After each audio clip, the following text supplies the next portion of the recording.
Bismillahirrahmanirrahim. Dear students, welcome to Computer Organization and Assembly Language Programming.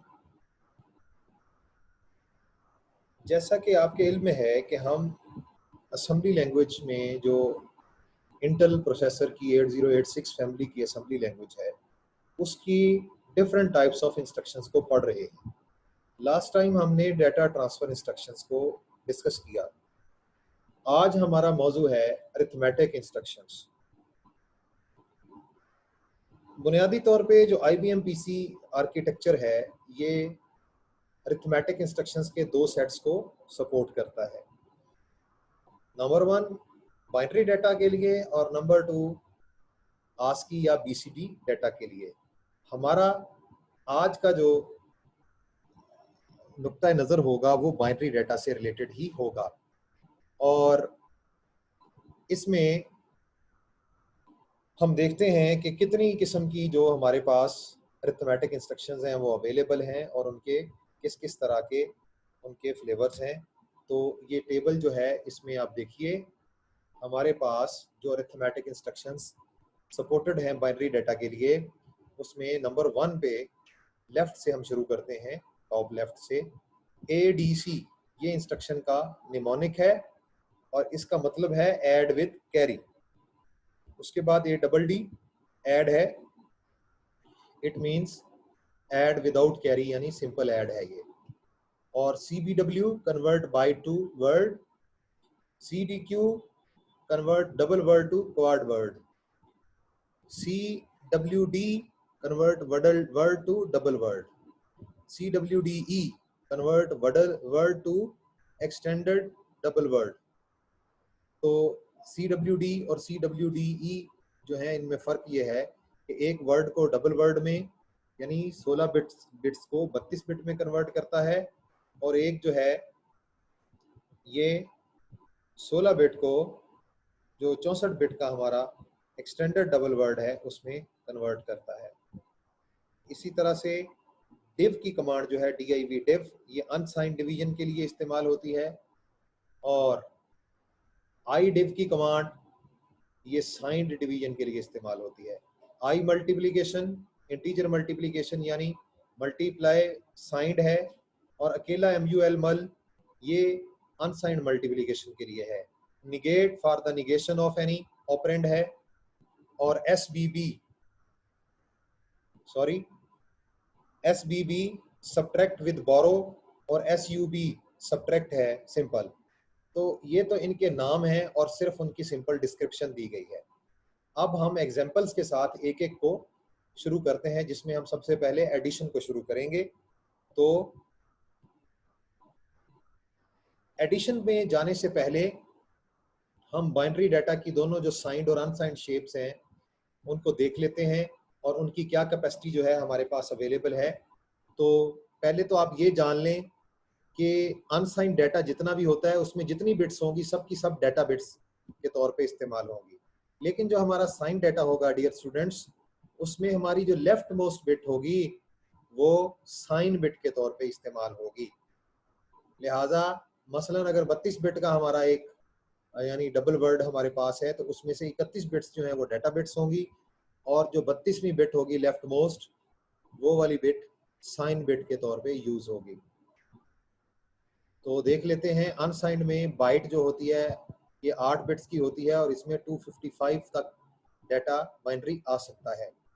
Word में 65,535 unsigned के लिए और double word में ये फिगर आपको दी गई है जो कि एक 10 डिजिट की फिगर है हमारे पास। तो ये इसकी कैपेसिटी है, ये अनसाइंड के लिए है और अनसाइंड में तमाम की तमाम बिट्स हमारी जो है वो डाटा बिट्स के तौर पे यूज हो सकती हैं। जबकि साइन बिट्स में वही जो बाइट है उसमें से 255 में से एक बिट के कम होने की वजह से हमारी कैपेसिटी 127 रह गई और इसी तरह से वर्ड में 16 बिट्स में से 17 बिट रह जाने की वजह से एक बिट साइन के लिए हो गई, हमारी कैपेसिटी 32,767 हो गई। और इसी तरह से हमारे पास डबल वर्ड में एक बिट और कम हो गई, 31 वर्ड बिट की वजह से हमारे पास कैपेसिटी ये रह गई। तो ये मैक्सिमम वैल्यूज़ हैं जो अनसाइंड और साइंड डाटा में हमारे रजिस्टर्स जो हैं according to the width of that register handle कर सकते हैं। अगर हमारा बाइट वाला रजिस्टर है तो वो कितनी हैंडल करेगा वो दी गई हैं। अगर हमारा सिंपल रजिस्टर है वर्ड वाला 16 बिट वाला तो वो कितनी हैंडल करेगा, और अगर एक्सटेंडेड डबल वर्ड वाला रजिस्टर है तो वो कितनी हैंडल करेगा। आगे बढ़ते हैं डियर स्टूडेंट्स, हमारे पास एडिशन और सब्ट्रैक्शन बाइनरी डाटा की ये इसका जो फॉर्मेट है वो एक जैसा है ऐड और सब्ट्रैक्ट का, इसलिए ये इकट्ठा दिया गया है। ऐड ऑब्लिक सब्ट्रैक्ट का मतलब है ऐड भी इसी तरह से लिख सकते हैं और सब्ट्रैक्ट की कमांड भी इसी तरह से टाइप हो सकती है। और एक बात यहाँ पे काबिल जिक्र है वो ये है कि ऐड और सब्ट्रैक्ट की कमांड में मेमोरी टू मेमोरी कोई ऑपरेशंस नहीं होते, इसमें हर सूरत एक तरफ रजिस्टर को इन्वॉल्व होना पड़ता है। तो इसमें लेबल जो है ये ऑप्शनल होता है, आप अपनी मर्जी से लेबल कोई भी लगा सकते हैं। उसके बाद कमांड का नाम है ऐड या सब्ट्रैक्ट, रजिस्टर टू रजिस्टर, ये रजिस्टर को रजिस्टर में ऐड करने के लिए होती है। इसी तरह से ऐड या सब्ट्रैक्ट मेमोरी कॉमा रजिस्टर, ये रजिस्टर में जो वैल्यू है उसको मेमोरी में ऐड करने या मेमोरी से माइनस करने के लिए ये कमांड इस्तेमाल करेंगे आप। इसी तरह से ऐड ऑब्लिक सब्ट्रैक्ट, इसमें रजिस्टर कॉमा मेमोरी, इसका मतलब है कि मेमोरी में हमारे पास जो वैल्यू है उसको रजिस्टर में या तो ऐड किया जाएगा या माइनस किया जाएगा। इसी तरह से add oblique subtract register comma immediate, इसका मतलब है कि हमारे पास जो इमीडिएट वैल्यू है कांस्टेंट वैल्यू है उसको किसी रजिस्टर में या तो ऐड किया जाएगा या रजिस्टर से सब्ट्रैक्ट किया जाएगा। इसी तरह से एक फॉर्मेट इसका ये होता है ऐड ऑब्लिक सब्ट्रैक्ट, इसमें हमारे पास इमीडिएट वैल्यू यानी कांस्टेंट वैल्यू होती है कोई, उसको मेमोरी में जो वैल्यू पड़ी है उसमें ऐड किया जाता है या सब्ट्रैक्ट किया जाता है उसमें से यूजिंग अ टेम्परेरी रजिस्टर। आगे बढ़ते हैं, इसकी एग्जांपल्स को देख लेते हैं डियर स्टूडेंट्स। हमारे पास डाटा सेक्शन में आप देखें बाइट 1 में हमने डाटा बाइट को डिफाइन किया 24 हेक्सा, ये हेक्सा में वैल्यू है, इसको आप बाइनरी में कन्वर्ट कर लीजिए क्योंकि आप भी जानते हैं कि आपने बाइनरी टू हेक्साडेसिमल कन्वर्जन पढ़ी है, ठीक है। मैट्रिक में भी ये चैप्टर मौजूद है, कंप्यूटर साइंस में इंटर में भी मौजूद है, और आपने अपनी जो एडीपी का कोर्स है या बीएससी का कोर्स है उसमें भी ये पढ़ा है। इसके अलावा जो आपकी जो 7th क्लास की मैथमेटिक्स की बुक है उसमें भी जो इंटर नंबर सिस्टम कन्वर्जन्स हैं वो आपको सिखाई गई हैं। तो मैट्रिक में भी मैथमेटिक्स की बुक में आपने इंटर नंबर सिस्टम कन्वर्जन यानी नंबर सिस्टम्स की आपस में कैसे कन्वर्जन होती है ये सीखा है। तो 24 हेक्सा ये बाइनरी में कन्वर्ट हो जाएगी, और इसी तरह वर्ड 1 जो है ये एक वैसा हमने डाटा वर्ड लिया है जिसमें 4000 हेक्सा वैल्यू मौजूद है 4000, इसको भी आप बाइनरी में कन्वर्ट कर लें तो आपको पता चल जाएगा ये कौन सी वैल्यू है।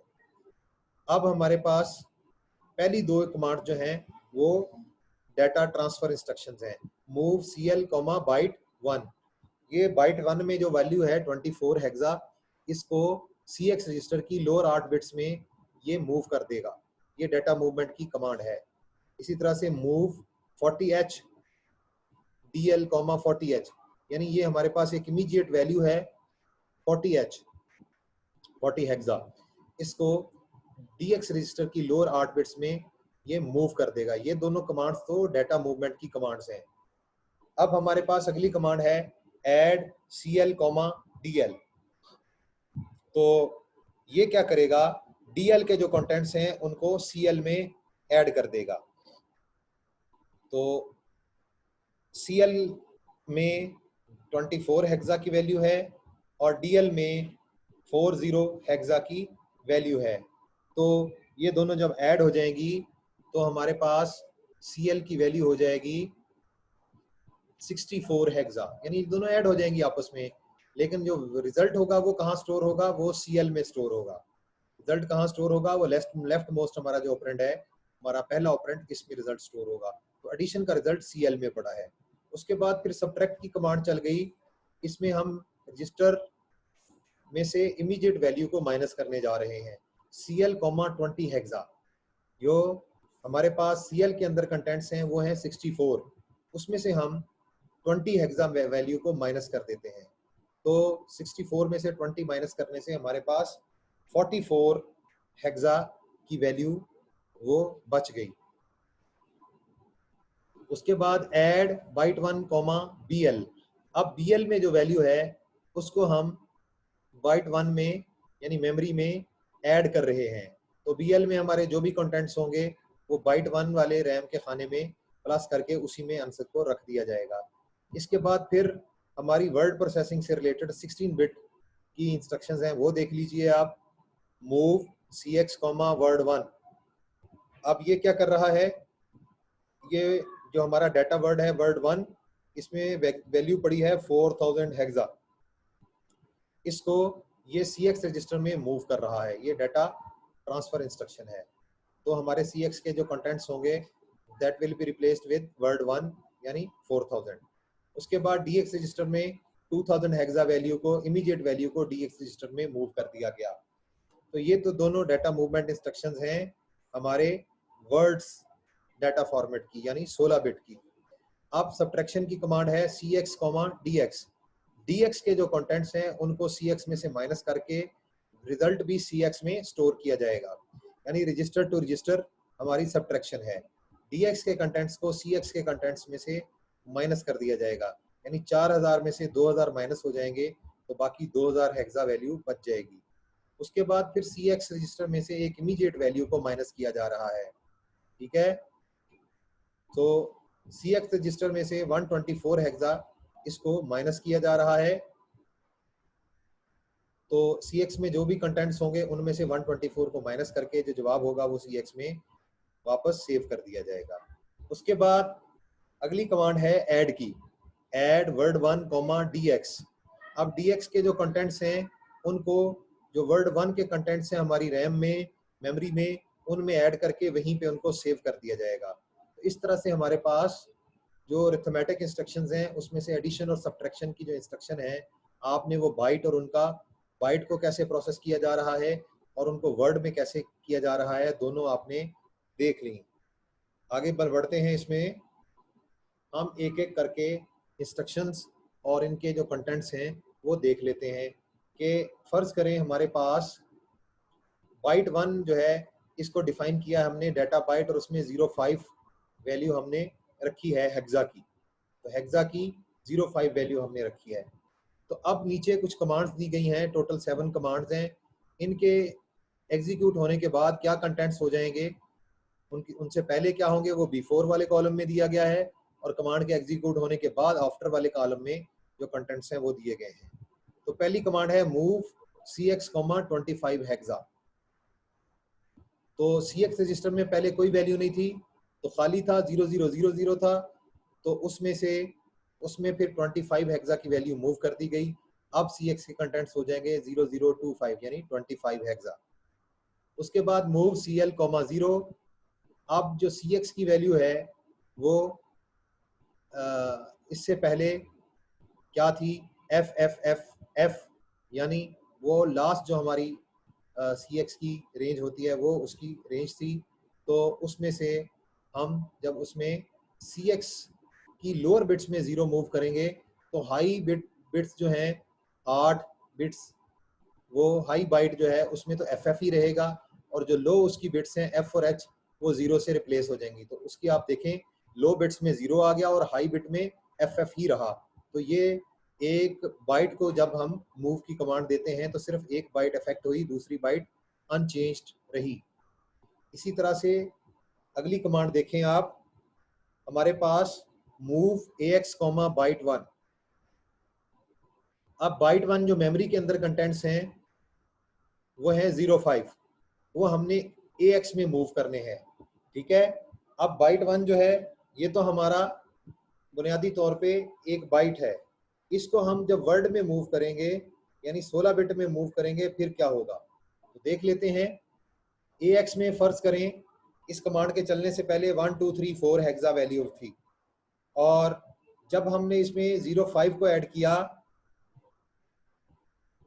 AX में तो ये हमारी बुनियादी तौर पे बाइट है, और आगे जो हमारे पास वैल्यू है वो वर्ड है। तो आपने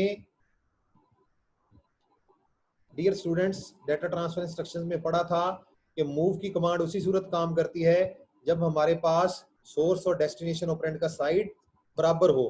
तो यहाँ पर बाइट और वर्ड का मुकाबला है, इसलिए मूव की कमांड आपको एरर देगी इनवैलिड साइज का। लिहाजा दोनों का साइज चूंकि बराबर नहीं है, इसलिए इनवैलिड साइज का एरर आ जाएगा। आगे बढ़ते हैं, एड डीएल कॉमा बाइट 1। अब डीएल जो है lower bits of DX register, उसमें बाइट 1 यानी 05 को ऐड करेंगे। अगर डीएक्स का रजिस्टर जो है उसमें हमारे पास इस कमांड में चलने से पहले 0120 हेक्सा वैल्यू मौजूद थी, तो अब इसमें 25 ऐड करने के बाद हम डीएक्स रजिस्टर जो है उसके कंटेंट्स क्या हो जाएंगे, सॉरी 5 वैल्यू ऐड करने के बाद 20 में 5 ऐड करेंगे तो ये 25 हो जाएगा। इसकी जो हाई बिट्स हैं वो तो 01 ही रहेंगी और इसकी जो लोअर 8 बिट्स हैं उनमें 25 आ जाएगा। तो इस तरह से हमारी ऐड की कमांड काम करेगी। इसी तरह से एक्सचेंज की कमांड, जो हमने अभी तक कमांड्स पढ़ी हैं उसमें से एक्सचेंज की कमांड कैसे काम करेगी। एक्सचेंज की कमांड AH को AL से एक्सचेंज कर रही है, दोनों को स्वैप कर रही है, दोनों की वैल्यूज। तो लोअर बिट्स की वैल्यूज हाई बिट्स से एक्सचेंज हो जाएंगी। तो देखें AX रजिस्टर में 1 2 3 4 था हेक्सा, और जब ये एक्सचेंज की कमांड चल गई तो लोअर 8 बिट्स 34 जो है वो हायर 8 बिट्स से एक्सचेंज हो गई। तो हायर बिट्स हो गई 34 और लोअर बिट्स हो गई 1 2। तो ये एक्सचेंज की कमांड ऐसे काम करेगी। इसी तरह से सब्ट्रैक्ट की कमांड है CX, CX। CX में से CX को ही हमने सब्ट्रैक्ट करना है। तो CX में अगर माइनस करने से पहले 1 2 3 4 था, तो इसमें से इसी को माइनस करेंगे तो 0 आ जाएगा। तो वो देखा आपने, after the execution of this command इसके कंटेंट्स 0 हेक्सा हो जाएंगे। इसी तरह से एक्सचेंज CX विद CX। तो CX को CX से एक्सचेंज करने का मतलब है कि CX के कंटेंट CX में ही दोबारा एक्सचेंज होकर आ जाएंगे। तो ये कमांड चलने से पहले भी 1 2 3 4 था और कमांड चलने के बाद भी 1 2 3 4 ही इसकी वैल्यू रहेगी। तो डियर स्टूडेंट्स, आपने देखा कि डिफरेंट जो डाटा ट्रांसफर और अरिथमेटिक इंस्ट्रक्शंस हैं वो कैसे काम करती हैं। कमांड के चलने से पहले कंटेंट्स क्या होते हैं और कमांड के चलने के बाद कंटेंट्स क्या होते हैं। तो डियर स्टूडेंट्स, आज हमने सिर्फ एडिशन और सब्ट्रैक्शन और अरिथमेटिक इंस्ट्रक्शंस में से एडिशन और सब्ट्रैक्शन को करना था, और जो पीछे हमने डाटा मूवमेंट की इंस्ट्रक्शंस पढ़ी थी उनकी एक्सरसाइज करनी थी।